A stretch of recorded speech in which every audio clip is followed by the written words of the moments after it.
ਮੁਅੱਜ਼ਜ਼ ਮਹਿਮਾਨਾਂ ਦਾ ਸਵਾਗਤ ਕਰਨੇ ਆ। ਮੈਂ ਸਭ ਤੋਂ ਪਹਿਲੇ ਚੇਅਰਮੈਨ ਮੌਲਾਨਾ ਜ਼ਫਰ ਅਲੀ ਖਾਨ ਟਰਸਟ ਜਨਾਬ ਖਾਲਿਦ ਮਹਿਮੂਦ ਸਾਹਿਬ ਨੂੰ ਦਰਖਾਸਤ ਕਰਾਂਗਾ ਕਿ ਉਹ ਕੁਰਸੀ ਸਦਾਰਤ 'ਤੇ ਤਸ਼ਰੀਫ ਰੱਖਣ। ਮੈਂ ਤਸ਼ਰੀਫ ਰੱਖ ਲਈ।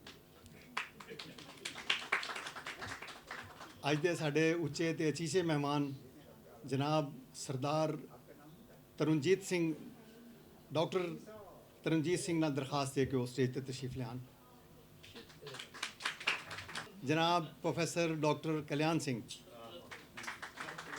ਜਨਾਬ ਸ਼ਾਹਿਦ ਬਸ਼ੀਰ ਵਿਰਕ ਸਾਹਿਬ ਨੂੰ ਦਰਖਾਸਤ ਹੈ ਕਿ ਅੱਜ ਦੇ ਇਸ ਪ੍ਰੋਗਰਾਮ 'ਚ ਉਹਨਾਂ ਦਾ ਤਸਕਰਾ ਹੋਏਗਾ। ਉਹਨਾਂ ਦੀ ਫੈਮਿਲੀ ਨੇ ਇੱਕ ਬੜਾ ਵੱਡਾ ਕੰਮ ਕੀਤਾ ਸੀ, ਉਹਦਾ ਸਰਦਾਰ ਸਾਹਿਬ ਜੀ ਕਰਨਗੇ ਉਹਨਾਂ।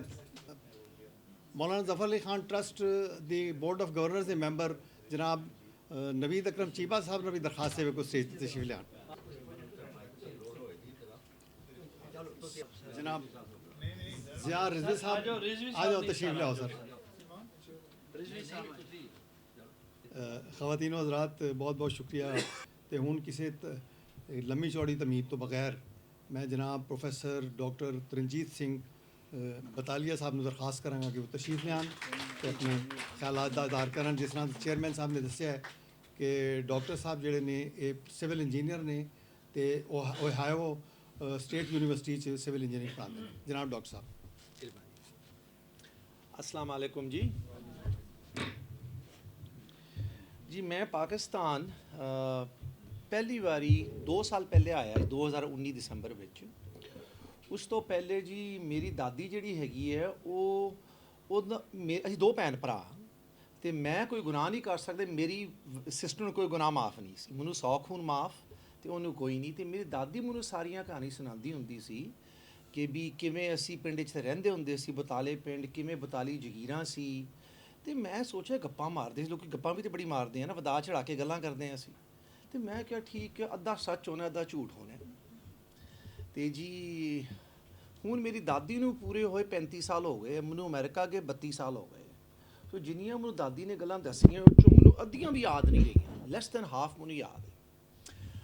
ते सब तो पुराना जिहड़ा मेरी फैमिली दा ताल्लुक ज़मीन नाल मैं कहांगा, चढ़दा पंजाब वो पंजाब दा हिस्सा है जिथे सूरज चढ़दा है तो वही सूरज हर शाम नूं इधरले पासे लैंदा है, जो कहंदे लैंदा पंजाब।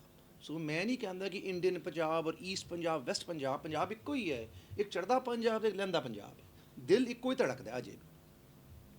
ते साडे बजुर्ग लैंदे पंजाब विच असीं तुहानूं पता पंजाबी लोग सराइकी दा बड़ा मजाक उड़ांदे हैं। सीधी गल है, मैनूं पता सही सारिਆਂ ਨੂੰ शौक है सराइकी ਦਾ मजाक उड़ाओ। ਤੇ ਜਿਹੜੀ ਦਾ ਮਜ਼ਾਕ ਤੁਸੀਂ ਪਤਾ ਲੱਗ ਤੁਸੀਂ ਉਹੀ ਹੈਗੇ ਹੋ ਤੁਸੀਂ। ਤੇ ਮੈਨੂੰ ਅਲਟੀਮੇਟਲੀ ਪਤਾ ਲੱਗਾ ਕਿ ਸਾਡੇ ਸਭ ਤੋਂ ਪੁਰਾਣੇ ਬਜ਼ੁਰਗ ਜਿਹੜੇ ਹੈ ਉਹ ਹੈਗੇ ਸੀ ਜੀ ਮੁਲਤਾਨ ਤੋਂ। ਉਹਨਾਂ ਦਾ ਨਾਂ ਸੀ ਰਾਏ ਭਾਗਮਲ। ਉਹ 1255 ਏਡੀ ਵਿੱਚ ਜਦੋਂ ਬਾਬਾ ਫਰੀਦ ਆਪ ਜ਼ਿੰਦਾ ਹੁੰਦੇ ਸੀ ਜੀ, ਪਾਕ ਪੱਤਨ ਆ ਕੇ ਉਹਨਾਂ ਨੇ ਭੰਡਾਰਾ ਕਰਾਇਆ ਜਿਹਨੂੰ ਲੰਗਰ ਕਹਿੰਦੇ ਅਸੀਂ ਹੁਣ 2 ਸਾਲ ਦੀ। ਤੇ ਬਾਬਾ ਫਰੀਦ ਨੇ ਸਾਡੀ ਫੈਮਿਲੀ ਨੂੰ ਆਪ ਖਿਤਾਬ ਦਿੱਤਾ ਸੀ ਭੰਡਾਰੀ ਦਾ। ਤੇ ਜੀ ਉਦੋਂ ਜਿਹੜੇ ਮਹਾਰਾਜਾ ਰਣਜੀਤ ਸਿੰਘ ਦੇ ਦਾਦਾ ਜੀ ਦੇ ਟਾਈਮ ਦੇ ਰਿਕਾਰਡ ਜਿਹੜੇ ਹੈਗੇ ਹੈ, ਸਾਡੇ ਬਜ਼ੁਰਗਾਂ ਦਾ ਨਾਂ ਆਂਦਾ ਹੈ ਭੰਡਾਰੀ, ਸ਼ਾਮ ਸਿੰਘ ਭੰਡਾਰੀ। ਫਿਰ ਸਾਡੇ ਬਜ਼ੁਰਗ ਜੀ ਕੋਈ 1500 1600 ਦੇ ਅੰਡਰ ਉੱਥੋਂ ਮੁਲਤਾਨ ਤੋਂ ਕੁੰਜਾ ਪਿੰਡ ਹੈਗਾ ਗੁਜਰਾਤ ਵਿੱਚ, ਆਪ ਸਾਰੇ ਜਾਣਦੇ ਹੋਣੇ ਹੋ, ਉੱਥੇ ਆਏ। ਉਹ ਟਾਈਮ ਸੀ ਉਸ ਤੋਂ 100 ਕੁ ਸਾਲ ਬਾਅਦ ਜਦੋਂ ਮਹਾਰਾਜਾ ਰਣਜੀਤ ਸਿੰਘ ਦੇ ਦਾਦਾ ਜੀ ਹੈ ਉਹਨਾਂ ਦਾ ਉਸ ਏਰੀਏ 'ਤੇ ਕਬਜ਼ਾ ਸੀ, ਉਹ ਪਾਵਰ ਅਕਿਊਮੂਲੇਟ ਕਰ ਰਹੇ ਸੀ। ਤੇ ਜਦੋਂ ਉਹਨਾਂ ਨੇ ਜੇਲਮ ਦੀ ਸਾਲਟ ਮਾਈਨਸ ਨੂੰ ਫਤਿਹ ਕੀਤਾ ਰਣਜੀਤ ਸਿੰਘ ਦੇ ਦਾਦਾ ਜੀ ਨੇ, ਤੇ ਸਾਡੇ ਬਜ਼ੁਰਗਾਂ ਨੂੰ ਜਿਹੜੀ ਸਾਲਟ ਮਾਈਨਸ ਹੈ ਉਹਦਾ ਮੈਨੇਜਰ ਨਿਯੁਕਤ ਕੀਤਾ ਸੀ। ਤੇ ਜਿਵੇਂ ਮਹਾਰਾਜਾ ਰਣਜੀਤ ਸਿੰਘ ਦੀ ਫੈਮਿਲੀ, ਉਹਨਾਂ ਦੇ ਦਾਦਾ ਜੀ, ਉਹਨਾਂ ਦੇ ਅੱਬਾ ਜੀ ਤੇ ਉਹ ਆਪ ਸ਼ੇਰੇ ਪੰਜਾਬ ਬਣੇ, ਉਸ ਤਰ੍ਹਾਂ ਫੈਮਿਲੀ ਦੀ ਪਾਵਰ ਐਕਿਊਮੂਲੇਟ ਕਰਦੀ ਗਈ। ਮੈਂ ਜੀ ਐਡੀਟੋਰੀਅਲ ਕਮੈਂਟ ਜ਼ਰੂਰ ਦੇਵਾਂਗਾ, ਮੈਂ ਮਹਾਰਾਜਾ ਰਣਜੀਤ ਸਿੰਘ ਦੀ ਜਿਹੜੀ ਸਰਕਾਰ ਹੈ ਨਾ ਉਹਨੂੰ ਮੈਂ ਸਿੱਖ ਅੰਪਾਇਰ ਨਹੀਂ ਕਹਿੰਦਾ। ਮਹਾਰਾਜਾ ਰਣਜੀਤ ਸਿੰਘ ਦਾ ਜਿਹੜਾ ਪਰਸਨਲ ਬਿਹੇਵੀਅਰ ਸੀ ਨਾ, ਆਈ ਡੋਂਟ ਥਿੰਕ ਵਾਜ਼ ਅ ਸਿੱਖ, ਲੇਕਿਨ ਉਹ ਸ਼ੇਰੇ ਪੰਜਾਬ ਸੀ। ਰਾਜਾ ਪੋਰਸ ਤੋਂ ਬਾਅਦ ਇੱਕੋ ਹੈਗਾ ਬੰਦਾ ਜਿਹੜਾ ਇਸ ਜ਼ਮੀਨ ਦਾ ਸਾਡਾ ਰਾਜਾ ਬਣਿਆ, ਉਹ ਮਹਾਰਾਜਾ ਰਣਜੀਤ ਸਿੰਘ ਸੀ। ਸੋ ਉਹਨੂੰ ਅਸੀਂ ਇਹ ਕਹਿ ਦਈਏ ਕਿ ਸਿੱਖ ਰਾਜਾ ਸੀ is like putting him in a pigeon hole. ਉਹ ਸਾਰੇ ਪੰਜਾਬ ਦਾ ਸੀ, ਸ਼ੇਰੇ ਪੰਜਾਬ ਸੀ। ਉਹਦੀ ਐਡਮਿਨਿਸਟ੍ਰੇਸ਼ਨ ਵਿੱਚ ਹਿੰਦੂ ਮੁਸਲਿਮ ਸਿੱਖ ਸਾਰੇ ਹੁੰਦੇ ਸੀ। ਤੇ ਜੀ ਉਦੋਂ ਸਾਡੇ ਬਜ਼ੁਰਗਾਂ ਦੀ ਜਦੋਂ ਮਹਾਰਾਜਾ ਰਣਜੀਤ ਸਿੰਘ 1818 ਜਾਂ 19 ਵਿੱਚ ਅਟਕ ਕਿਲੇ 'ਤੇ ਜਦੋਂ ਉਹਨਾਂ ਨੇ ਅਟੈਕ ਕੀਤਾ ਹੈ, ਤੇ ਸਾਡੇ ਬਜ਼ੁਰਗ ਸੀ ਸ਼ਾਮ ਸਿੰਘ ਬਤਾਲੀਆ, ਉਦੋਂ ਸ਼ਹੀਦ ਹੋਏ ਸੀ ਜੀ ਉੱਥੇ। ਸੋ ਜੀ ਮਹਾਰਾਜਾ ਰਣਜੀਤ ਸਿੰਘ ਦੀ ਫੌਜ ਦੇ ਸਾਡੇ ਬਜ਼ੁਰਗ ਜਿਹੜੇ ਜਰਨੈਲ ਹੁੰਦੇ ਸੀ, ਤੇ ਜਿਵੇਂ ਵੀਰ ਜੀ ਨੇ ਦੱਸਿਆ ਕਲਿਆਣ ਸਿੰਘ ਕਲਿਆਣ ਨੇ ਕਿ ਜਦੋਂ 1820 ਜਾਂ 25 ਦੇ ਅਰਾਊਂਡ ਸਾਡੇ ਵਿੱਚ 42 ਜਗੀਰਾਂ ਹੁੰਦੀਆਂ ਸੀ ਤੇ ਲੋਕੀ ਕਹਿੰਦੇ 42 ਦੇ ਜਾ ਰਹੇ ਆ। ਹੁਣ ਮੈਂ ਦੇਖੋ ਨਾ, ਮੇਰੀ ਦਾਦੀ ਤੇ ਦੱਸਿਆ, ਮੈਂ ਕਿ ਗੱਪ ਹੈ। ਹੁਣ ਮੈਂ ਅਮਰੀਕਾ ਪੜ੍ਹ ਰਿਹਾ ਤੇ ਉੱਥੇ ਮੈਨੂੰ ਇੱਕ ਫਾਈਲ ਮਿਲੀ ਬ੍ਰਿਟਿਸ਼ ਲਾਇਬ੍ਰੇਰੀ, ਤੇ ਤੁਸੀਂ ਮੰਨੋਗੇ ਨਹੀਂ ਜੀ, ਮੈਂ ਫਾਈਲ ਮੰਗਾਈ ਤੇ ਉਹਦੇ ਤੇ ਜਗੀਰਾਂ ਦੀ ਲਿਸਟ ਹੈਗੀ ਹੈ, ਇਹ ਮੈਂ ਕਿਤਾਬ ਵਿੱਚ ਛਾਪੀ ਹੈ। ਤੇ ਜਦੋਂ ਮੈਂ ਪੜ੍ਹੀ ਨਾ 1 2 3 4 ਐਗਜ਼ੈਕਟਲੀ 42, ਮੈਨੂੰ ਫੇਰ ਪਤਾ ਲੱਗਾ ਕਿ ਮੇਰੀ ਦਾਦੀ ਗੱਪ ਨਹੀਂ ਮਾਰਦੀ ਸੀ। So then I begin to think more carefully ਕਿ ਦਾਦੀ ਨੇ ਮੈਨੂੰ ਕੀ ਗੱਲਾਂ ਦੱਸੀਆਂ ਸੀ। ਫਿਰ ਉਹਨੇ ਦੱਸਿਆ ਕਿ ਅਸੀਂ ਸਾਡਾ ਇੱਕ ਘਰ ਹੁੰਦਾ ਸੀ ਗੁਜਰਾਂਵਾਲਾ ਵੀਰ ਜੀ, ਜਿਹੜਾ ਘੰਟਾ ਘਰ ਹੈ ਨਾ ਉੱਥੇ ਗੁਜਰਾਂਵਾਲਾ, ਆਪ ਸਭ ਨੇ ਦੇਖਿਆ ਹੋਣਾ। ਮੈਨੂੰ ਇੱਕ ਲੇਡੀ ਮਿਲੀ ਜੀ ਪਿਛਲੇ ਸਾਲ, ਕੋਈ 90 ਕੁ ਸਾਲ ਦੀ ਹੁਣੀ, ਟੋਰਾਂਟੋ ਰਹਿੰਦੀ ਹੈ। She has Alzheimer's. ਉਹਨੂੰ ਇਹ ਨਹੀਂ ਪਤਾ ਕਿ ਮੈਂ ਬ੍ਰੈਕਫਾਸਟ 'ਤੇ ਕੀ ਖਾਧਾ ਹੈ, ਲੇਕਿਨ ਉਹਨੂੰ 1947 ਦੀ ਕਹਿੰਦੇ ਮੈਨੂੰ ਯਾਦ ਹੈ ਜਦੋਂ ਤੇਰੇ ਦਾਦਾ ਦਾਦੀ ਦੀ ਡੋਲੀ ਰੇਲਵੇ ਸਟੇਸ਼ਨ ਗੁਜਰਾਂਵਾਲਾ ਤੋਂ ਘਰ ਆਈ ਹੈ। ਦੱਸੋ, ਸ਼ੀ ਟੋਲਡ ਮੀ ਕਿ ਤੁਹਾਡੀ ਜਿਹੜੀ ਹਵੇਲੀ ਗੁਜਰਾਂਵਾਲਾ 'ਚ ਹੈ, ਉਹ ਜਿੱਥੇ ਕਲੌਕ ਟਾਵਰ ਦੇ ਸਾਹਮਣੇ ਗੁਰਦੁਆਰਾ ਹੈਗਾ, ਕਹਿੰਦੇ 3 ਘਰ ਛੱਡ ਕੇ ਇੱਟਾਂ ਦੀ ਹੈਗੀ ਸੀ। ਉਹ ਮੈਂ ਜਦੋਂ ਗਿਆ ਫਿਰ ਉਹ ਵੀ ਲੱਭੀ। ਸੋ ਇਹ ਜ਼ਮੀਨ ਨਾਲ ਪਿਆਰ ਬਹੁਤ ਹੈ। ਫਿਰ ਮੈਂ ਦਾਦੀ ਨੇ ਕਹਾਣੀ ਸੁਣਾਈ ਕਿ ਵੀ ਕਿਵੇਂ ਉੱਥੇ ਪਿੰਡ ਤੋਂ ਚੱਲੇ ਜੀ। ਮੇਰੇ ਅੱਬਾ ਜੀ ਜਿਹੜੇ ਹੈਗੇ ਉਹ ਐਚਐਸਐਨ ਕਾਲਜ ਦੇ ਪੜ੍ਹੇ ਹੋਏ ਆ। ਇਨਫੈਕਟ ਮੇਰੇ ਆਪਣਾ ਯਾਵਰ ਦਾ ਬੇਟਾ ਹੁਣੇ ਮਿਲਿਆ ਸੀ, ਉਹਨੂੰ ਕਿੱਥੇ ਲੁਕਿਆ ਹੋਇਆ? ਹਾਂ, ਇਹ ਪੜ੍ਹਦਾ ਐਚਐਸਐਨ ਕਾਲਜ। ਹਾਂ ਬਿਲਕੁਲ, ਹਾਂ ਇਹ ਬੇਟਾ ਪੜ੍ਹਦਾ ਉੱਥੇ ਐਚਐਸਐਨ ਕਾਲਜ, ਕਿਉਂਕਿ ਇਹਦੇ ਕਾਲਜ, ਇਹਦੇ ਸਕੂਲ ਵਿੱਚ ਮੇਰੇ ਅੱਬਾ ਜੀ ਪੜ੍ਹੇ ਹੈ, ਮੇਰੇ ਦਾਦਾ ਜੀ ਪੜ੍ਹੇ, ਮੇਰੇ ਪੜਦਾਦਾ ਜੀ ਪੜ੍ਹੇ। 3 ਪੁਸ਼ਤਾਂ ਪੜ੍ਹੀਆਂ ਇੱਥੇ ਸਕੂਲ ਵਿੱਚ। ਅਗਰ ਪਾਰਟੀਸ਼ਨ, ਥੈਂਕ ਯੂ ਬੇਟਾ, ਬਹਿ ਜਾਓ। ਤੇ ਅਗਰ ਪਾਰਟੀਸ਼ਨ ਨਾ ਹੁੰਦਾ ਮੈਂ ਕਿੱਥੇ ਪੜ੍ਹਨਾ ਸੀ? ਮੈਂ ਵੀ ਉੱਥੇ, ਮੇਰਾ ਜਿਹੜਾ ਬੇਟਾ ਹੈਗਾ ਜੋ 11ਵੀਂ 'ਚ ਪੜ੍ਹਦਾ ਅਮਰੀਕਾ, ਉਹ ਅਮਰੀਕਾ ਜੰਮਿਆ ਪਲਿਆ। ਮੈਂ ਕਿਹਾ ਇਫ ਯੂ ਡੋਂਟ ਬਿਹੇਵ ਤੁਹਾਨੂੰ ਵੀ ਉੱਥੇ ਭੇਜ ਦੇਣਾ ਲਾਹੌਰ ਮੈਂ। ਕਹਿੰਦਾ ਉਹ ਨੋ ਡੈਡ। ਸੋ ਜੀ ਇਸ ਜਗ੍ਹਾ 'ਤੇ ਮੇਰੇ ਫਾਦਰ ਜਦੋਂ ਹੈਗੇ, ਆਪ ਜੀ ਕਈ ਲੋਕਾਂ ਨੂੰ ਜਾਣਦੇ ਹੋਣੇ ਜਿਹੜੇ ਐਚਐਸਐਨ ਪੜ੍ਹਦੇ ਸੀ ਉਦੋਂ, ਤੇ ਐਚਐਸਐਨ ਨੂੰ ਸਮਝ ਲੱਗ ਗਈ ਸੀ ਕਿ ਵੀ ਗੜਬੜ ਹੋ ਰਹੀ ਹੈ। ਤਾਂ ਉਹਨਾਂ ਨੇ ਕੀ ਕੀਤਾ ਕਿ ਗਰਮੀਆਂ ਦੀ ਛੁੱਟੀਆਂ ਜਲਦੀ ਕਰ ਦਿੱਤੀਆਂ, ਤੇ ਜਿਹੜੇ ਤੇ ਸਿੱਖ ਤੇ ਹਿੰਦੂ ਬੱਚੇ ਸੀ ਉਹਨਾਂ ਨੂੰ ਇੱਧਰ ਨਹੀਂ ਭੇਜਿਆ, ਜੇ ਰਿਸ਼ਤੇਦਾਰ ਪਾਰ ਸੀ ਉੱਧਰ ਭੇਜ ਦਿੱਤਾ ਸੀ, ਤੇ ਮੁਸਲਮਾਨ ਬੱਚਿਆਂ ਨੂੰ ਇੱਥੇ ਭੇਜ ਦਿੱਤਾ ਸੀ। ਜਿਵੇਂ ਨਵਾਬ ਮਮਡੋਟ ਹੈਗੇ ਹੈ, ਉਹਨਾਂ ਦੇ ਆਪ ਮੇਰੇ ਫਾਦਰ ਦੇ ਦੋਸਤ ਕਾਮਨ ਹੈ, ਤੇ ਉਹਨਾਂ ਨੂੰ ਆਲਦੋ ਮਮਡੋਟ ਉੱਧਰਲੇ ਪਾਸੇ ਸੀ ਲੇਕਿਨ ਇੱਧਰ ਭੇਜਤਾ ਸੀ ਰਿਸ਼ਤੇਦਾਰਾਂ ਕੋਲ। ਸੋ ਮੇਰੇ ਫਾਦਰ ਤੇ 2 ਮੇਰੇ ਚਾਚੇ ਜਿਹੜੇ ਹੈਗੇ ਜੋ ਆਲਰੇਡੀ ਆਪਣੇ ਨਾਨਾ ਜੀ ਕੋਲ ਫਿਰੋਜ਼ਪੁਰ ਦੇ ਨੇੜੇ ਜਗ੍ਹਾ ਹੀ ਗੁਰੂ ਹਰ ਸਹਾਏ, ਉੱਥੇ ਪਹੁੰਚ ਗਏ ਸੀ। ਤੇ ਇੱਥੇ ਰਹਿ ਗਏ ਸੀ ਮੇਰੇ ਆਪਣਾ ਦਾਦਾ ਦਾਦੀ ਜੀ ਪਿੰਡ ਵਿੱਚ। ਸਾਡੇ ਪਿੰਡ ਦਾ ਨਾਂ ਜੀ ਬਤਾਲਾ ਝੰਡਾ ਸਿੰਘ। ਤੇ ਮੇਰੀ ਦਾਦੀ ਨੇ ਮੈਨੂੰ ਦੱਸਿਆ ਸੀ ਕਿ ਸਾਡੀ ਜਿਹੜੀ ਹਵੇਲੀ ਹੈ ਉਹਦੇ ਬਾਹਰ ਇੱਕ ਕਾਲਾ ਮੋਰ ਬਣਿਆ ਸੀ। ਤੇ ਜਦੋਂ ਮੈਂ ਫਿਰ ਪਿੰਡ ਗਿਆ ਤੇ ਦੇਖੋ ਜੀ ਉਹ ਮੋਰ 70 ਸਾਲ ਉੱਪਰ ਤੱਕ ਮੇਰੀ ਵੇਟ ਕਰਦਾ ਰਿਹਾ ਕਿ ਵੀ ਇਹ ਆਏਗਾ ਤੇ ਆਪਣੀ ਜੱਦੀ ਹਵੇਲੀ ਪਹੁੰਚਾਏਗਾ। ਸੋ ਜਿਹੜੀ ਕਿਤਾਬ ਹੈ ਨਾ ਜੀ, ਉਹਦਾ ਜਿਹੜਾ ਕਵਰ ਹੈ, ਤੇ ਮੈਂ ਜਿਹੜੀ ਪੋਇਮ ਵੀ ਲਿਖੀ ਹੈ 4 ਲਾਈਨਾਂ ਮੈਨੂੰ ਯਾਦ ਹੈ, ਤੁਹਾਨੂੰ ਸੁਣਾ ਦਿੰਦਾ, ਜਿਹੜੀ ਡੈਡੀਕੇਟ ਕੀਤੀ ਹੈ। ਬੁਤਾਲੇ ਪਿੰਡ ਦਾ ਮੋਰ। ਬੁਤਾਲੇ ਪਿੰਡ ਵਿੱਚ ਇੱਕ ਮੋਰ ਹਾ, ਬੁਤਾਲੇ ਪਿੰਡ ਵਿੱਚ ਇੱਕ ਮੋਰ ਹਾ, ਇਹ ਕਾਲਾ ਕਲੂਟਾ ਬਹੁਤ ਢੀਠ ਹਾ, ਇਹ ਕਾਲਾ ਕਲੂਟਾ ਬਹੁਤ ਢੀਠ ਹਾ, 72 ਸਾਲ ਇੱਕ ਦੀਵਾਰ ਤੇ ਟੰਗਿਆ ਰਿਹਾ, ਆਪਣਿਆਂ ਨੂੰ ਘਰ ਬੁਲਾਉਂਦਾ ਰਿਹਾ। ਜੀ ਮੈਂ ਜਦੋਂ ਪਿਛਲੇ ਸਾਲ ਆਇਆ, ਮੈਂ ਦੁਬਾਰਾ ਪਿੰਡ ਗਿਆ।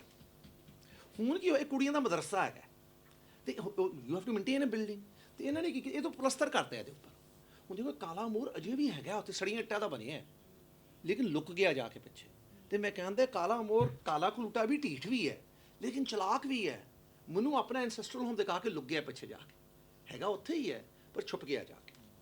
ਤੇ ਜੀ ਇਹ ਦੇਖੋ ਜੀ, ਹਾਊ ਕੈਨ ਯੂ ਇਮੈਜਿਨ ਕਿ 70 ਸਾਲ over after more than 70 years ਤੁਹਾਨੂੰ ਪਤਾ ਲੱਗੇ ਕਿ ਕਿਹੜੀ ਫੈਮਿਲੀ ਨੇ ਤੁਹਾਡੀ ਦਾਦਾ ਦਾਦੀ ਨੂੰ ਪਨਾਹ ਦਿੱਤੀ। ਇਟ ਇਜ਼ ਇੰਪੋਸੀਬਲ, ਲੇਕਿਨ ਜੀ ਡ੍ਰੀਮਸ ਕਮ ਟਰੂ।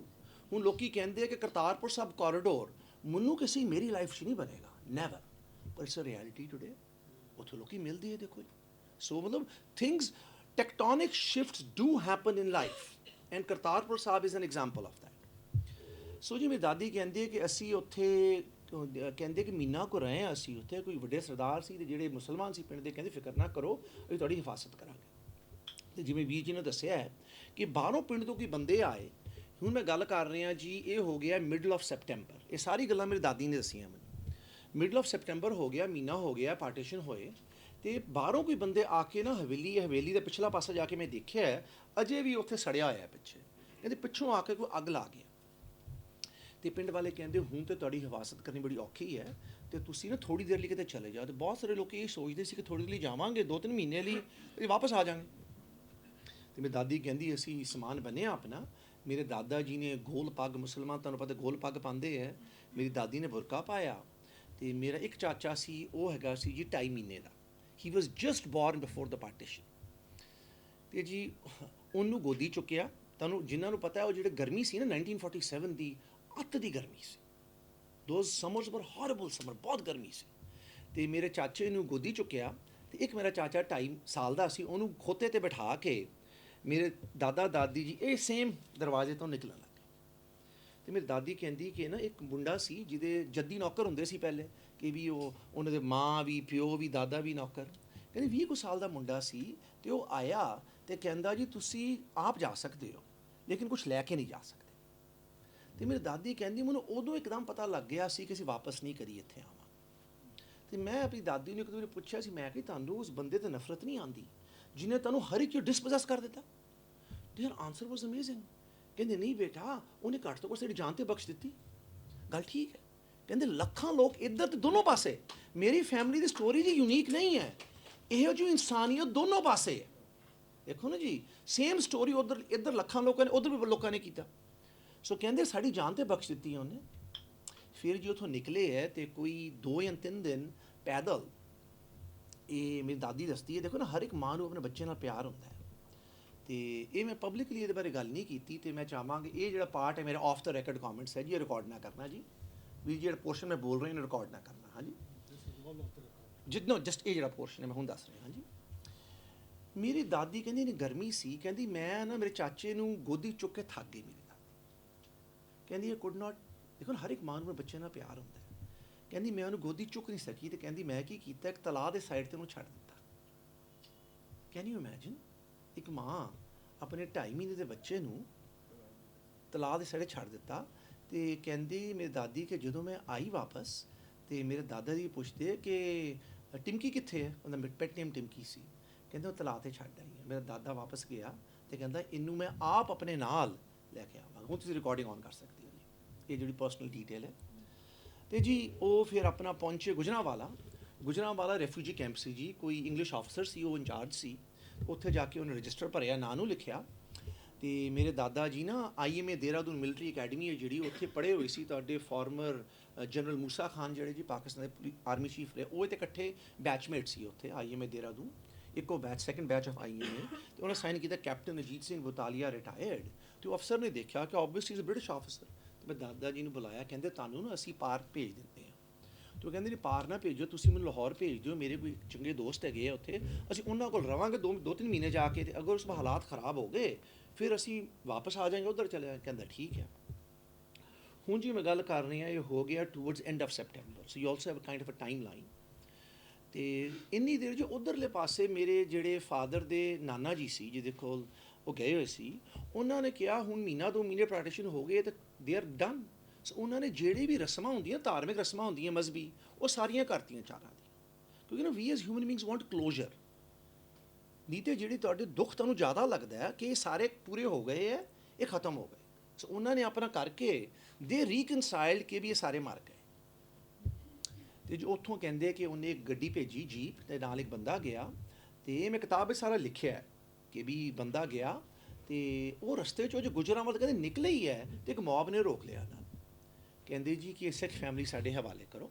ਤੇ ਉਹ ਜੀਪ ਜਿਹੜੀ ਹੈਗੀ ਸੀ ਉਹ ਅਨਆਰਮਡ ਸੀ, ਬੰਦੂਕ ਵਾਲਾ ਬੰਦਾ ਨਹੀਂ ਸੀ। ਤੇ ਹੁਣ ਉਹਨਾਂ ਲਈ ਬੜਾ ਡਿਫਿਕਲਟ ਸੀ। ਲੇਕਿਨ ਮੇਰੇ ਦਾਦਾ ਜੀ ਨੇ ਉਹਦੇ ਵਿੱਚੋਂ 2 ਬੰਦਿਆਂ ਨੂੰ ਪਛਾਣ ਲਿਆ, ਕਿਉਂਕਿ ਉਸ ਇਲਾਕੇ ਦੇ ਸਰਦਾਰ ਸੀ। ਆਵਾਜ਼ ਦੇ ਕੇ ਦਾਦੀ ਕਹਿੰਦੇ ਬੁਲਾਇਆ, ਕਹਿੰਦੇ ਸਰਦਾਰ ਜੀ ਤੁਸੀਂ ਇੱਥੇ ਕੀ ਕਰਦੇ ਹੋ? ਕਿਉਂਕਿ ਜਿਹੜੇ ਬੰਦੇ ਤੁਹਾਨੂੰ ਲੁੱਟਣ ਆਏ ਹੈ ਉਹੀ ਬੰਦੇ ਉਹਨਾਂ ਨੂੰ ਕਹਿੰਦੇ ਚਲੋ ਸਾਡੇ ਨਾਲ ਚੱਲੋ, ਅਸੀਂ ਤੁਹਾਨੂੰ ਲਾਹੌਰ ਛੱਡਾਂਗੇ। ਤੇ ਜਿਵੇਂ ਦਾਦਾ ਦਾਦੀ ਦੋਨੋਂ ਚਾਚਿਆਂ ਨੂੰ ਉਹ ਫਿਰ ਲਾਹੌਰ ਲੈ ਆਏ। ਤੇ ਉਹ ਜਿੰਨੀ ਗੱਲ ਮੈਨੂੰ ਦਾਦੀ ਨੇ ਦੱਸੀ ਹੈ, ਜਿਹੜੀ ਮੈਨੂੰ ਯਾਦ ਹੈ, ਕਹਿੰਦੇ ਅਸੀਂ ਇੱਥੇ ਲਾਹੌਰ ਆਏ ਹਾਂ, ਤੇ ਜਿਹੜੀ ਫੈਮਿਲੀ ਕੋਲ ਰਹੇ ਅਸੀਂ ਆ ਕੇ, ਕਹਿੰਦੇ ਇੱਕ ਤੇ ਮੇਰੀ ਦਾਦੀ ਮੈਨੂੰ ਕਹਿੰਦੀ ਕਿ ਮੇਰਾ ਜਿਹੜਾ ਚਾਚਾ ਹੈ ਨਾ ਜੀ, ਸਾਰੇ ਮੇਰੇ ਫਾਦਰ ਦੇ ਭਰਾ ਵਿੱਚ ਸਭ ਤੋਂ ਡਾਰਕ ਰੰਗ ਉਹਦਾ ਹੈ। ਤੇ ਮੈਂ ਦਾਦੀ ਨੂੰ ਪੁੱਛਿਆ ਸੀ, ਮੈਂ ਕਿਹਾ ਇਸ ਚਾਚੇ ਦਾ ਰੰਗ ਕਿਉਂ ਕਾਲਾ ਹੈ? ਕਹਿੰਦੀ ਕਿਉਂਕਿ ਇਹ ਧੁੱਪ ਵਿੱਚ ਮੇਰੇ ਨਾਲ ਤੁਰੇ ਆ ਪਾਰਟੀਸ਼ਨ ਦੇ ਟਾਈਮ। ਦੇਖੋ ਜੀ ਜਿਹੜੇ ਸਕਾਰਸ ਹੁੰਦੇ ਨਾ ਪਾਰਟੀਸ਼ਨ ਦੇ, ਇਹ ਇਮੋਸ਼ਨਲ ਵੀ ਹੁੰਦੇ ਆ, ਫਿਜ਼ੀਕਲ ਵੀ ਹੈਗੇ ਆ। ਮੇਰੇ ਚਾਚੇ ਦਾ ਅਜੇ ਵੀ ਰੰਗ ਬਾਕੀ ਸਾਰੇ ਭਰਾਵਾਂ ਨਾਲੋਂ ਕਾਲਾ ਹੈ। ਤੇ ਕਹਿੰਦੇ ਕਿ ਜਦੋਂ ਰਾਤ ਨੂੰ ਕਦੀ ਮੇਰੀ ਦਾਦੀ ਨੇ ਸੋਣਾ ਤੇ ਮੇਰੇ ਚਾਚੇ ਨੇ ਜਾਗ ਜਾਣਾ, ਤੇ ਜਿਹੜੀ ਉਹਨਾਂ ਦੀ ਵਾਈਫ ਹੈਗੀ ਜਿਹਦੇ ਘਰ ਰਹਿ ਰਹੇ ਸੀ, ਉਹਨਾਂ ਨੇ ਚੁੱਕ ਕੇ ਮੇਰੇ ਚਾਚੇ ਨੂੰ ਖਿਡਾਉਣਾ। ਫਿਰ ਕਹਿੰਦੇ ਉਹਨਾਂ ਨੂੰ ਕੱਪੜੇ ਚਾਹੀਦੇ ਸੀ ਤੇ ਕਹਿੰਦੇ ਉਹਨਾਂ ਨੇ ਬਕਾਇਦਾ ਕੱਪੜੇ ਆਪ ਸੀਤੇ, ਦਰਜੀ ਨੂੰ ਨਹੀਂ ਦਿੱਤੇ ਕਿ ਪਤਾ ਲੱਗ ਜਾਏ ਘਰ ਕੋਈ ਆਇਆ। ਤੇ ਕਹਿੰਦੇ ਕੱਪੜੇ ਆਪ ਸੀਤੇ। ਫਿਰ ਮੇਰੇ ਦਾਦਾ ਦਾਦੀ ਜੀ ਨੇ ਜੋ ਹਲਾਲ ਮੀਟ ਨਹੀਂ ਖਾਂਦੇ ਸੀ, ਤੇ ਕਹਿੰਦੇ ਜਦੋਂ ਫਿਰ ਜਿਨ੍ਹਾਂ ਦੇ ਘਰ ਰਹੇ ਮੈਂ ਦਾਦਾ ਜੀ ਦੇ ਦੋਸਤ, ਉਦੋਂ ਮੈਨੂੰ ਨਾਂ ਤੇ ਪਤਾ ਨਹੀਂ ਸੀ, ਸੋ ਦੈਟ ਇਜ਼ ਮੈਂ ਯੂਜ਼ ਕਰ ਰਿਹਾ ਕਿ ਜਦੋਂ ਮੈਂ ਕਿਤਾਬ ਲਿਖੀ ਹੈ ਕਿ ਵੀ ਉਹਨਾਂ ਨੇ ਜਦੋਂ ਬਾਜ਼ਾਰ ਜਾਣਾ 2 ਮੁਰਗੇ ਲੈ ਕੇ ਆਣੇ ਤੇ ਇੱਕ ਨੂੰ ਹਲਾਲ ਕਰਨਾ, ਇੱਕ ਨੂੰ ਝਟਕਾ ਕਰਨਾ, ਤੇ ਉਹਨਾਂ ਦੀ ਵਾਈਫ ਨੇ 2 ਅਲੱਗ-ਅਲੱਗ ਭਾਂਡੇ ਵਿੱਚ ਬਣਾਉਣਾ। ਤੇ ਕਹਿੰਦੇ ਇੱਕ ਦਿਨ ਕਿਸੇ ਨੂੰ ਨਾ ਸ਼ੱਕ ਪੈ ਗਿਆ ਕਿ ਇਹਨਾਂ ਦੇ ਘਰ ਕੋਈ ਸਿੱਖ ਫੈਮਿਲੀ ਲੁਕੀ ਹੋਈ ਹੈ। ਤੇ ਮੈਨੂੰ ਜੋ ਦਾਦੀ ਜੀ ਕਹਿੰਦੇ ਸੀ ਕਿ ਜਿਨ੍ਹਾਂ ਦੇ ਘਰ ਰਹੇ ਸੀ ਉਹ ਕੋਈ ਜ਼ਿਆਦਾ ਮਜ਼ਬੀ ਆਦਮੀ ਨਹੀਂ ਸੀ, ਲੇਕਿਨ ਉਹ ਹਰ ਫਰਾਈਡੇ ਨੂੰ ਨਾ ਮਸਜਿਦ ਜਾਂਦੇ ਹੁੰਦੇ ਸੀ ਜੁਮੇ ਵਾਲੇ ਦਿਨ। ਤੇ ਕਹਿੰਦੇ ਉਹ ਇੱਕ ਦਿਨ ਜੁਮੇ ਗਏ ਤੇ ਜਿਹੜੇ ਇਮਾਮ ਸਾਹਿਬ ਨੇ ਉਹਨੂੰ ਪੁੱਛਿਆ ਕਿ ਵੀ ਮੈਂ ਸੁਣਿਆ ਤੁਹਾਡੇ ਘਰ ਪ੍ਰਾਹੁਣੇ ਆਏ ਆ, ਕੌਣ ਆਏ? ਉਹ ਕਹਿੰਦੇ ਜੀ ਮੇਰਾ ਭਰਾ ਤੇ ਉਹਦੀ ਫੈਮਿਲੀ ਆਏ। ਤੇ ਕਹਿੰਦੇ ਅੱਛਾ ਫਿਰ ਇੰਝ ਕਰੋ, ਕੁਰਾਨ ਸ਼ਰੀਫ ਤੇ ਹੱਥ ਰੱਖ ਕੇ ਸਹੁੰ ਚੁੱਕੋ ਕਿ ਤੁਹਾਡਾ ਭਰਾ ਤੇ ਉਹਦੀ ਫੈਮਿਲੀ ਹੈ। ਤੇ ਉਹਨਾਂ ਨੇ ਸਹੁੰ ਚੁੱਕੀ। ਠੀਕ ਹੈ ਜੀ। ਹੁਣ ਦੇਖੋ ਜੀ ਆਲਮੋਸਟ 75 ਸਾਲ ਬਾਅਦ ਮੈਂ ਕੌਣ ਹੁੰਦਾ ਕਹਿਣ ਵਾਲਾ, ਉਹਨਾਂ ਨੇ ਝੂਠੀ ਸਹੁੰ ਚੁੱਕੀ। ਜਿਹੜੀ ਫੈਮਿਲੀ ਨੇ, ਜਿਹੜੇ ਆਦਮੀ ਨੇ ਮੇਰੇ ਦਾਦਾ ਜੀ ਨੇ ਫੈਮਿਲੀ ਆਪਣੇ ਘਰ ਰੱਖਿਆ 2 ਮਹੀਨੇ ਐਟ ਗ੍ਰੇਟ ਪਰਸਨਲ ਰਿਸਕ, ਅਗਰ ਲੋਕਾਂ ਉਹਨਾਂ ਨੂੰ ਮਾਰ ਦੇਣਾ ਸੀ। ਠੀਕ ਹੈ ਜੀ, ਆਪਣਾ ਭਰਾ ਸੋਚ ਕੇ ਰੱਖਿਆ ਨਾ। ਤੇ ਉਸ ਤੋਂ ਬਾਅਦ ਜੀ ਫਿਰ ਉਹਨਾਂ ਨੂੰ ਉਹ 2 ਮਹੀਨੇ ਬਾਅਦ ਉੱਥੇ ਰਹੇ, ਫਿਰ ਪਾਰ ਛੱਡ ਕੇ ਆਏ। ਤੇ ਜੀ ਇਹ ਸਾਰਾ ਜਿਹੜਾ ਹੈਗਾ ਮੈਂ ਕਿਤਾਬ ਵਿੱਚ ਸਾਰੀ ਜਰਨੀ ਜਿਹੜੀ ਹੈਗੀ ਹੈ ਇਹ ਦਰਜ ਕੀਤੀ ਸੀ। ਤੇ ਜੀ ਮੈਂ ਜਦੋਂ ਪਹਿਲੀ ਵਾਰੀ ਪਾਕਿਸਤਾਨ ਆਇਆ ਦਸੰਬਰ 2019 ਵਿੱਚ, ਮੈਂ 11 ਦਿਨ ਲਈ ਆਇਆ ਸੀ, ਟੋਟਲ 11 ਦਿਨ ਲਈ ਇੱਥੇ। ਤੇ ਉਹਦੇ 'ਚੋਂ ਮੈਂ ਜਦੋਂ ਵਾਪਸ ਚਲਾ ਗਿਆ ਅਮਰੀਕਾ, ਤੁਹਾਡੇ ਇੱਥੇ ਇੱਕ ਅਖਬਾਰ ਹੈਗੀ ਭੁਲੇਖਾ, ਦੇ ਕੰਟੈਕਟਡ ਮੀ ਕਿ ਵੀ ਸਾਡੀ ਪੰਜਾਬੀ ਆਡੀਅנס ਹੈਗੀ ਹੈ ਤੇ ਤੁਸੀਂ ਪੰਜਾਬੀ 'ਚ ਨਾ 1 ਦਿਨ ਦਾ ਵੇਰਵਾ ਲਿਖ ਕੇ ਦਿਓ। ਮੈਂ ਕਿਹਾ ਦੇਖੋ ਜੀ ਮੈਨੂੰ ਤੇ ਪੰਜਾਬੀ ਆਉਂਦੀ ਨਹੀਂ, ਗੁਰਮੁਖੀ 'ਚ ਆਉਂਦੀ ਹੈ, ਪਰ ਜਿਹੜੀ ਉਰਦੂ ਜਾਂ ਸ਼ਾਹਮੁਖੀ ਸਕ੍ਰਿਪਟ ਮੈਂ ਕਿਹਾ ਮੈਨੂੰ ਆਉਂਦੀ ਨਹੀਂ। ਸੋ ਮੈਂ ਫਿਰ ਚੈਪਟਰ ਅੰਗਰੇਜ਼ੀ 'ਚ ਲਿਖੇ ਤੇ ਮੇਰੇ 2 ਦੋਸਤ ਹੈਗੇ ਆ ਇੱਥੇ, ਉਹਨਾਂ ਨੇ ਫਿਰ ਟਰਾਂਸਲੇਟ ਕੀਤੇ ਉਹਨੂੰ ਸ਼ਾਹਮੁਖੀ ਪੰਜਾਬੀ। ਵਾਟ ਆਈ ਮੀਨ ਬਾਈ ਸ਼ਾਹਮੁਖੀ ਇਜ਼ ਕਿ ਦੇਖੋ ਜੀ ਕੁਛ ਨਾ ਉਰਦੂ ਵਿੱਚ ਕੁ ਵਰਡ ਹੈਗੇ ਹੈ ਜਿਹੜੇ ਪੰਜਾਬੀ 'ਚ ਕੁਝ ਵਰਡ ਉਰਦੂ 'ਚ ਨਹੀਂ ਹੈਗੇ, ਜਿਵੇਂ ਖਾਣਾ। ਹੁਣ ੜਾਂ ਕਿੱਥੇ ਹੈਗਾ ਉਰਦੂ 'ਚ, ਮੈਨੂੰ ਦੱਸ ਦਿਓ। ਠੀਕ ਹੈ ਨਾ। ਸੋ ਜਿਹੜੀ ਮੋਡੀਫਾਈਡ ਉਰਦੂ ਨਸਤਲੀਕ ਹੈ ਫॉर ਪੰਜਾਬੀ, ਉਹਨੂੰ ਮੈਂ ਰੈਫਰ ਕਰ ਰਿਹਾ ਸ਼ਾਹਮੁਖੀ। ਉਹਨੇ ਟਰਾਂਸਲੇਟ ਕੀਤਾ, ਉਹ ਛਪੇ। ਤੇ ਫਿਰ ਮੈਂ ਜੀ ਇਹ ਕਿਤਾਬ ਸਾਰੀ ਮੈਂ ਅਮਰੀਕਾ ਬੈਠ ਕੇ, ਕਿਉਂਕਿ ਨਾ ਜਦੋਂ ਮੈਂ ਇੱਥੇ ਆਇਆ 11 ਦਿਨ, ਤੁਸੀਂ ਮੰਨੋਗੇ ਨਹੀਂ ਮੇਰਾ ਦਿਮਾਗ ਇਹਨੇ ਨੰਬ ਹੋ ਗਿਆ ਸੀ, ਨਾ ਖੁਸ਼ੀ ਤੇ ਨਾ ਗਮ। ਦੇਖੋ ਜੀ ਆਪਣੇ ਪਿੰਡ ਜਾਣਾ, ਪੁਰਾਣੀ ਹਵੇਲੀ ਲੱਭਣੀ, ਮੈਨੂੰ ਨਾ ਖੁਸ਼ੀ ਸੀ ਨਾ ਗਮ ਸੀ, ਕਿਉਂਕਿ ਦਿਮਾਗ ਇਹਨਾਂ ਭਰ ਗਿਆ ਸੀ ਨਾ।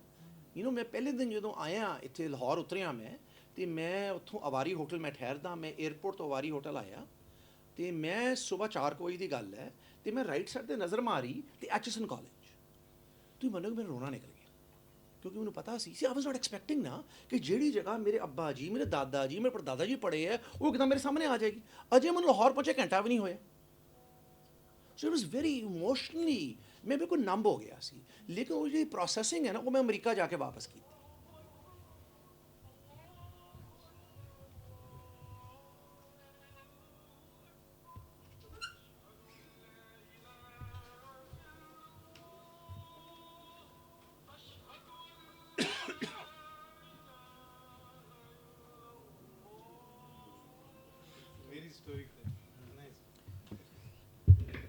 ਮੈਂ ਕਿੱਥੇ ਸੀ ਜੀ, ਮੈਨੂੰ ਯਾਦ ਕਰਾ ਦਿਓ। ਕਾਲਜ ਵੇਖੇ ਪਹਿਲੀ ਵਾਰੀ ਉਤਰੇ ਹੋ। ਹਾਂਜੀ, ਉੱਥੇ ਮੈਂ ਜਾ ਕੇ ਫਿਰ ਕਿਤਾਬ ਲਿਖੀ ਜੀ। ਤੇ ਜਦੋਂ ਮੈਂ ਪਿਛਲੇ ਦਸੰਬਰ 'ਚ ਆਇਆ ਸੀ, ਕਿਤਾਬ ਇਹ ਰਿਲੀਜ਼ ਹੋਈ ਸੀ ਜੀ। ਇਹਦਾ ਟਾਈਟਲ ਹੈ my journey home going back to Lehnda Punjab, ਤੇ ਪਿਛਲੇ ਹੈ ਮੇਰੇ ਘਰ ਦਾ ਸਫ਼ਰ ਲਹਿੰਦੇ ਪੰਜਾਬ ਵਾਪਸੀ। ਤੇ ਜੀ ਜਦੋਂ ਮੈਂ ਆਇਆ ਤੇ ਉਦੋਂ ਫਿਰ ਕਲਿਆਣ ਸਿੰਘ ਕਲਿਆਣ ਨੇ ਕਿਤਾਬ ਪੜ੍ਹੀ ਤੇ ਇਹਨਾਂ ਨੇ ਮੈਨੂੰ ਦੱਸਿਆ ਕਿਹੜੀ ਫੈਮਿਲੀ ਹੈ। ਤੇ ਜਦੋਂ ਮੈਨੂੰ ਪਤਾ ਲੱਗਾ, ਫਿਰ ਆਬਵੀਅਸਲੀ ਮੈਂ ਮਹਿਮੂਦ ਬਸ਼ੀਰ ਵਿਰਕ ਅੰਕਲ ਨੂੰ ਮੈਂ ਮੈਸੇਜ ਕੀਤਾ, ਅਪਾਇੰਟਮੈਂਟ ਲਿੱਤੀ। ਉਹਨਾਂ ਦਾ ਦਫ਼ਤਰ ਤੁਹਾਨੂੰ ਪਤਾ ਹੈ ਕਿ ਕਚਹਿਰੀ 'ਚ ਹੈਗਾ ਉੱਥੇ ਗੁਜਰਾਂਵਾਲਾ। ਮੈਂ ਉੱਥੇ ਪਹੁੰਚਿਆ ਉਹਨਾਂ ਕੋਲ ਤੇ ਮੈਂ ਗਿਆ, ਮੈਂ ਕਿਹਾ ਅੰਕਲ ਇਸ ਤਰ੍ਹਾਂ ਕਿਤਾਬ ਦਿੱਤੀ, ਮੈਂ ਕਿਹਾ ਮੈਨੂੰ ਪਤਾ ਲੱਗਿਆ ਕਿ ਤੁਹਾਡੇ ਅੱਬਾ ਜੀ ਨੇ ਮੇਰੇ ਦਾਦਾ ਦਾਦੀ ਜੀ ਨੂੰ ਕੋਈ ਪਨਾਹ ਦਿੱਤੀ ਸੀ। ਕਹਿੰਦੇ ਬੇਟਾ ਹੋ ਸਕਦਾ ਹੈ, ਲੇਕਿਨ ਮੈਨੂੰ ਨਹੀਂ ਪਤਾ ਇਹਦੇ ਬਾਰੇ, ਕਦੀ ਅੱਬਾ ਜੀ ਨੇ ਗੱਲ ਨਹੀਂ ਕੀਤੀ।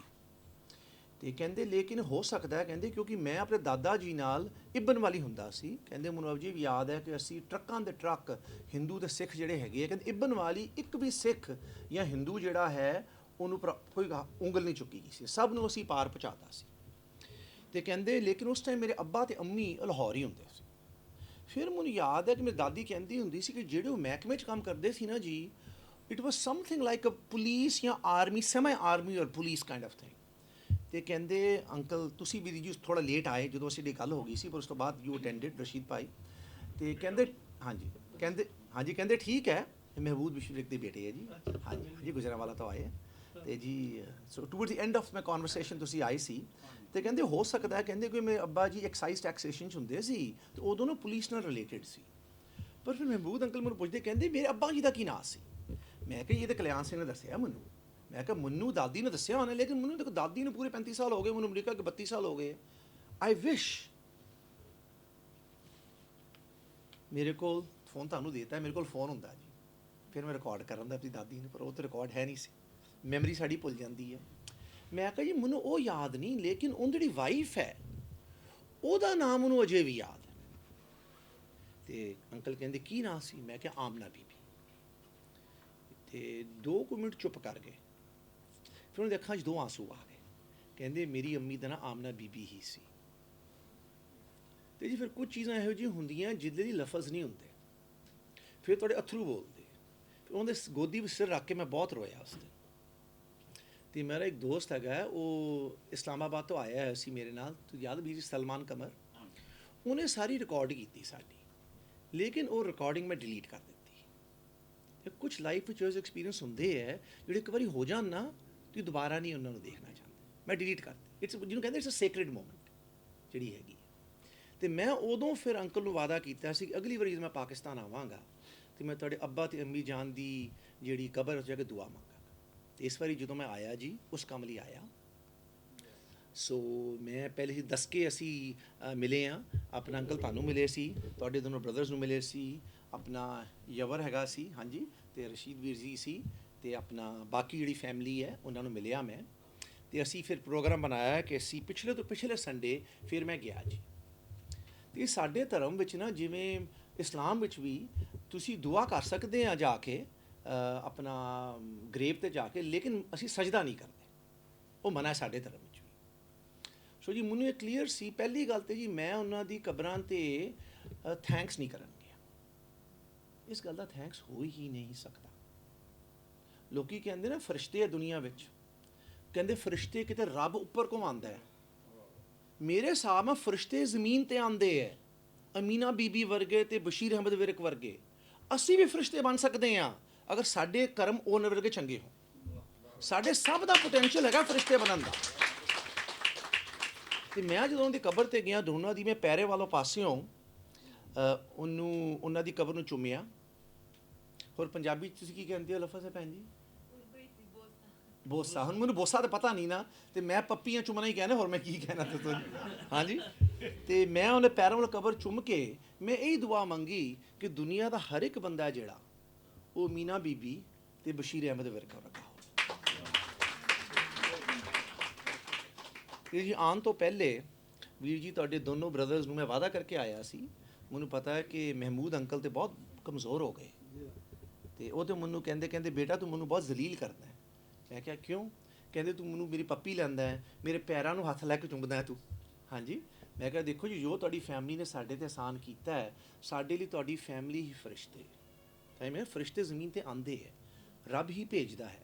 ਇਹੋ ਜਿਹੇ ਫਰਿਸ਼ਤੇ ਇੱਥੇ ਬਿਲਕੁਲ ਇਨਸਾਨ ਫਰਿਸ਼ਤਾ ਬਣ ਸਕਦਾ, ਬਿਲਕੁਲ ਬਿਲਕੁਲ ਜੀ। ਤੇ ਜੀ ਇੱਧਰ ਵੀ ਹੈ ਤੇ ਉੱਧਰ ਵੀ ਹੈ। ਮੇਰੀ ਫੈਮਿਲੀ ਦੀ ਕਹਾਣੀ ਕੋਈ ਯੂਨੀਕ ਨਹੀਂ ਹੈ, ਇਹ ਤੁਸੀਂ ਹੋਰ ਵੀ ਸੁਣੋਗੇ ਅੱਜ ਕਿ ਇਹ ਦੋਨੋਂ ਪਾਸੇ ਹੋਇਆ। ਤੇ ਜੀ ਆਉਣ ਤੋਂ ਪਹਿਲੇ ਫਿਰ ਮੈਂ ਵਾਅਦਾ ਕਰਕੇ ਆਇਆ ਸੀ ਜੀ ਕਿ ਮੈਂ ਜਿੰਨੀ ਵਾਰੀ ਪਾਕਿਸਤਾਨ ਆਵਾਂਗਾ, ਬੇਸ਼ੱਕ ਆਪ ਲੋਕ ਜ਼ਿੰਦਾ ਹੋ ਨਾ ਹੋ, ਮੈਂ ਇੱਥੇ ਆ ਕੇ ਆਪ ਦੇ ਅੰਮਾ ਤੇ ਅੱਬੀ ਜਾਨ ਦੀ ਕਬਰ ਤੇ ਜਾ ਕੇ ਇਹ ਦੁਆ ਮੰਗਣੀ ਹੈ ਕਿ ਸਾਰੀ ਦੁਨੀਆ ਉਹਨਾਂ ਵਰਗੀ ਹੋਵੇ ਜੀ। ਬੜੀ ਮਿਹਰਬਾਨੀ।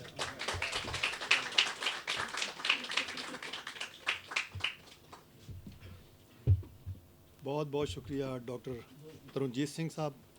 ਇੱਕ ਬੜੀ ਰੋਸ਼ਨ ਤੇ ਕਾਬਲੇ ਤਕਲੀਦ ਕਹਾਣੀ ਤੁਸੀਂ ਸੁਣੀ ਹੈ। ਡਾਕਟਰ ਸਾਹਿਬ ਦਾ ਤਾਂ ਕਹਿਣਾ ਹੀ ਹੈ ਕਿ ਕੋਈ ਯੂਨੀਕ ਕਹਾਣੀ ਨਹੀਂ, ਲੇਕਿਨ I think it's A unique story. ਤੇ ਲੇਕਿਨ ਇਸ ਤਰ੍ਹਾਂ ਦੀਆਂ ਕਹਾਣੀਆਂ ਵਾਕਈ ਬਹੁਤ ਸਾਰੀਆਂ ਮੌਜੂਦ ਨੇ। ਇਸੇ ਤਰ੍ਹਾਂ ਦਾ ਇੱਕ ਕੈਰੈਕਟਰ ਜਿਹੜੇ ਨੇ ਉਹ ਜਨਾਬ ਜ਼ਿਆ ਹੈਦਰ ਰਿਜ਼ਵੀ ਸਾਹਿਬ ਨੇ। ਇਹਨਾਂ ਦੇ ਨਾਲ ਵੀ ਇੱਕ ਇਹਦਾ ਉਲਟ ਰਵੱਈਆ ਹੋਇਆ ਕਿ ਇੱਕ ਸਿੱਖ ਫੈਮਿਲੀ ਨੇ ਇਹਨਾਂ ਦੀ ਫੈਮਿਲੀ ਨੂੰ ਬਚਾਇਆ। ਤੇ ਮੇਰੀ ਦਰਖਾਸਤ ਹੈ कि वो तशरीफ़ ला के अपनी कहानी सुनान। जनाब ज़ियाद रिज़वी साहब। बिस्मिल्लाहिर्रहमानिर्रहीम। ये वाक़या ये हम समाणे से पटियाले से बिलोंग करते हैं। तो जब 1947, हालांकि मेरा फादर की शादी भी लाहौर में हुई और पढ़ते भी गवर्नमेंट कॉलेज में यहीं थे, तो लेकिन वकालत वहाँ जाके शुरू की। तो जब वो मुस्लिम लीग के सदर भी थे पटियाले के, तो रात को उनका एक दोस्त था थानेदार जो समाने उनके घर 11 बजे आया। उसने कहा कि जी महाराजा की तरफ से ऑर्डर हुआ है, फ़ौज आ गई है और जो लिस्ट आई है उसमें आपका नाम नंबर 1 पे लिखा हुआ है, तो आप जो हैं अगर 1:01 पे घर पे होंगे तो मैं आपको गोली मार दूंगा। उनका नाम सरदार तेजा सिंह था। तो अब्बा ने कहा कि ठीक है। तो मेरे फादर नियाज़ली ख़ान जो मिले भी हैं खालिद उनसे, उनके साथ और राणा साहब के साथ वो निकले और वहाँ से भाग गए। अब दूसरा उसका जो पोर्शन ये हुआ कि 1956 में वो मेरे वालिद के जूनियर जो थे ब्रिशबान, वो वहाँ पेप्सू स्टेट के जो पहले वहाँ की पेप्सू स्टेट थी, फिर चंडीगढ़ बाद में बनी, उसके चीफ मिनिस्टर हो गए। इधर मेरे फादर यहाँ पर फेडरल मिनिस्टर हो गए पंजाब गवर्नमेंट में, ये वेस्ट पाकिस्तान गवर्नमेंट में। तो उस आदमी को वो एसपी पुलिस हो गया था, सीनियर एसपी पुलिस, और वो अरेस्ट हो गया। उसने मेरी वालदा को चिट्ठी लिखी कि मैंने तुम्हारा सुहाग वापस किया। तो और मुझे आज ब्रिशबान ने अंदर कर दिया। मेरी माँ, अच्छा मेरे वालिद को बुलाया था, वो जा रहे थे नेहरू साहब को मिलने वहाँ पर, क्योंकि वो जेवरात की वापसी का एग्रीमेंट करने के लिए कि पाकिस्तान इंडिया के जेवरात। तो मेरे वालदा ने कहा मैं जाऊँगी साहब। मेरी वालदा ने ब्रिशबान से कहा कि तुम्हें इस आदमी को छोड़ना, and she got him released. और अल्लाह के फजल से मेरे वालदा ने कहा कि इसको रिटायर कर दो लेकिन इसको छोड़ो। तो इस तरह जनाब डॉक्टर तरनजीत सिंह साहब ਦੇ ਨਾਲ ਉਹਨਾਂ ਦੇ ਬਕੌਲ ਉਹਨਾਂ ਦੀ ਫੈਮਿਲੀ ਦੇ ਨਾਲ ਜਿਸ ਫੈਮਿਲੀ ਨੇ ਇਹਸਾਨ ਦਾ ਸਲੂਕ ਕੀਤਾ, ਉਹਨਾਂ ਦੀ ਫੈਮਿਲੀ ਨੂੰ ਬਚਾਇਆ, ਉਹਦੇ ਜਨਾਬ ਇੱਕ ਅਹਿਮ ਰੁਕਨ ਜਨਾਬ ਸ਼ਾਹਿਦ महमूद बिरक साहब ਸਾਡੇ ਨਾਲ ਮੌਜੂਦ ਨੇ। ਉਹਨਾਂ ਦੀ ਮੇਰੀ ਦਰਖਾਸਤ ਹੈ ਕਿ ਤਸ਼ਰੀਫ ਲਿਆਉਣ ਤੇ ਆਪਣੇ ਖਿਆਲਾਤ ਦਾ ਇਜ਼ਹਾਰ ਕਰਨ। शाहिद बशीर बिरक साहब, सॉरी।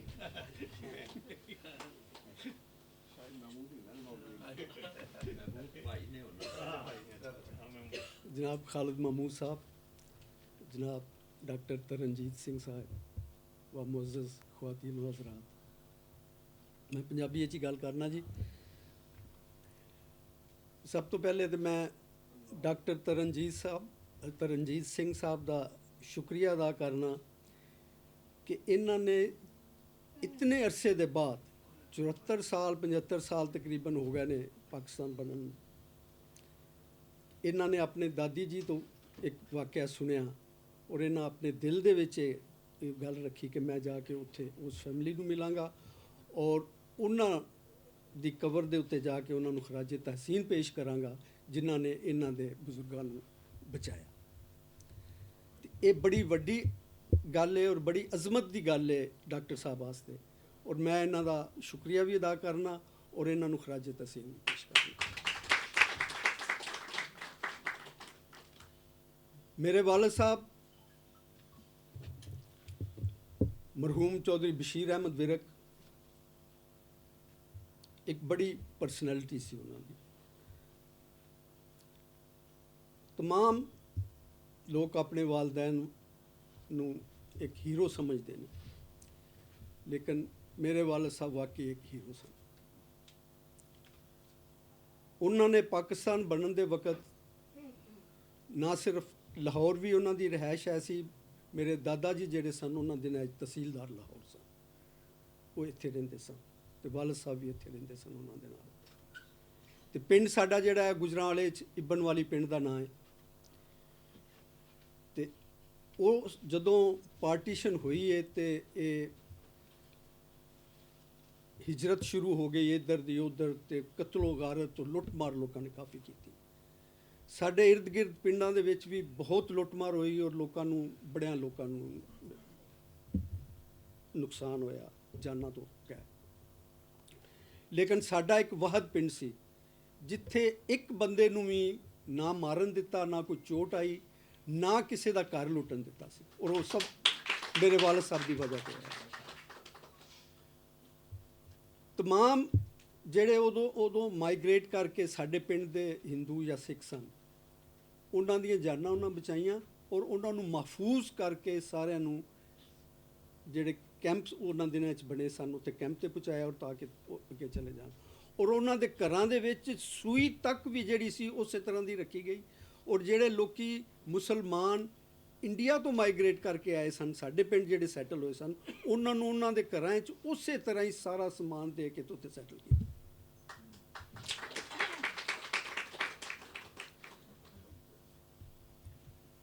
ਇਹ ਮੈਂ ਬੜਾ ਮਸ਼ਕੂਰ ਹਾਂ ਡਾਕਟਰ ਸਾਹਿਬ ਦਾ, ਸਰਦਾਰ ਤਰਨਜੀਤ ਸਿੰਘ ਸਾਹਿਬ ਦਾ, ਕਿ ਇਹਨਾਂ ਨੇ ਇਸ ਗੱਲ ਨੂੰ ਐਕਨਾਲਜ ਕੀਤਾ ਹੈ। ਔਰ ਇੰਨੇ ਅਰਸੇ ਦੇ ਬਾਅਦ ਇਹਨਾਂ ਨੇ ਤਲਾਸ਼ ਕਰਕੇ, ਇਹਨਾਂ ਨੂੰ ਨਹੀਂ ਸੀ ਪਤਾ ਕਿ ਉਹ ਕਿਹੜੀ ਫੈਮਿਲੀ ਹੈ ਜਿਹਨੇ ਸਾਡੇ ਬਜ਼ੁਰਗਾਂ ਨੂੰ ਸ਼ੈਲਟਰ ਦਿੱਤਾ ਹੈ।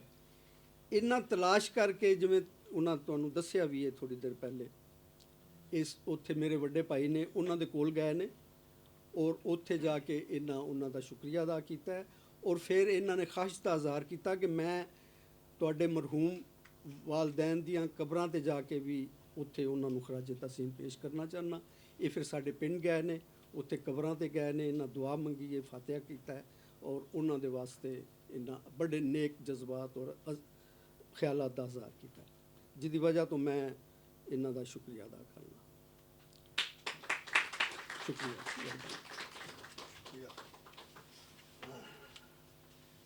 ਤੇ ਹੁਣ ਇਸ ਪ੍ਰੋਗਰਾਮ ਨੂੰ ਲਪੇਟਣ ਤੇ ਸਮੇਟਣ ਵਾਸਤੇ ਜਨਾਬ ਖਾਲਿਦ ਮਹਿਮੂਦ ਸਾਹਿਬ।